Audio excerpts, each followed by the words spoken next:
This is Andi Purewal for ID Boxing. I'm joined by legend of the boxing world, Bob Arum. Bob, how are you? How is London treating you? Good, really good. I've enjoyed myself as usual here in London. I'm looking forward to a great night of fights. Great night of fights, and your man Artur Beterbiev looks to defend his unified crown against Anthony Yarde. Talk to me about the fight, Bob. What does Beterbiev have to do to beat Anthony Yarde? Well, you know, to beat Artur Beterbiev, I mean, every fight we put him in, he stops his opponent, and he's gone in with some really good guys, fellow title holders and so forth, but he manages to knock them all out. So I think that's speaks for itself. And, you know, he's not going to be fazed in the slightest fighting in Anthony's backyard. So I'm confident that he'll come out well. But it's boxing. Anything can happen.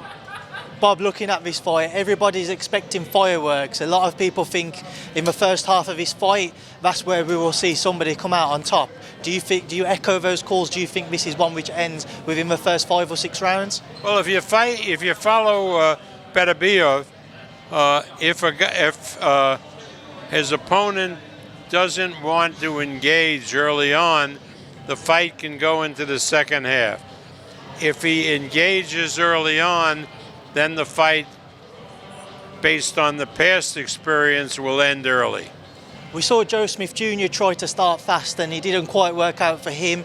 When he fought Callum Johnson, people have drawn the comparison of, for Anthony Yarde to be successful, he needs to hurt Artur early, the way Callum Johnson did. Is that a concern for you? Do you think that might be the way that, in Anthony's case, he could defeat your man? Well, you know, I wouldn't know how you beat Beterbiev, but I guess, you know, conventional wisdom, if you catch him early, maybe you have a chance. But if you try to catch him early, he can catch you and end it like he's been doing in the early rounds. Success for Artur tonight, Bob. Is the plan to look towards that Callum Smith mandatory? Well, I don't know. You know, well, let's get this fight over, and then we'll figure out where we're going from there. I mean, yeah, Callum Smith, it could be a possibility, but obviously the fight that we want down the road is Bivol to unify all the titles. That's the fight everybody obviously wants to see, but we know that Dimitri Bivol looks set to fight in May time, and then looking at September for the Canelo rematch. With that in mind, do you think it's most realistic we do not see Beterbiev Bivol this year, or do you think it's still possible? Well, that's quite correct. If the Canelo rematch emerges for Bivol, he'd be a fool to fight anybody else, because, I mean, that's where a lot of Canelo is a big draw, and there's a lot of money fighting Canelo. But again, let's see how it all plays out. Bob, I just want to get an update from you from a few other fights as well. Inoue versus Fulton, what can you update us on? Well, I missed that. Inoue and Stephen Fulton, can you update us? I don't think anybody beats Inoue. You know, the monster is the monster, and he's the monster for a reason.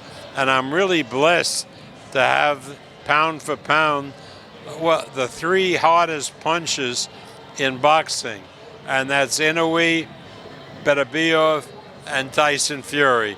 So my fighters don't mess around. They just come out to knock the hell out of the other guy. Obviously, there's a lot of reports he might face Stephen Fulton next. Have you got an update as to where those talks are currently? All that business is handled by our partner in Japan, and they'll let us know when they can it's put together. But I'm confident that it will be. Do you have a timeline as to when you'd like to see that fight? I think April they're talking about.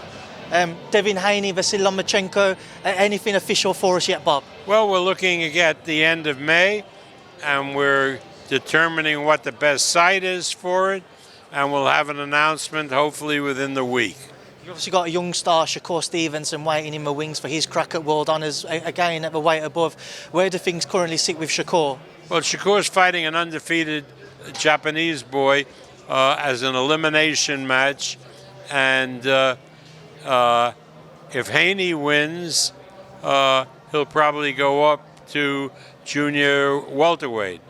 But if Lomachenko wins, he'll stay at lightweight, and that'd be a major, major battle, Lomachenko and Shakur Stevenson.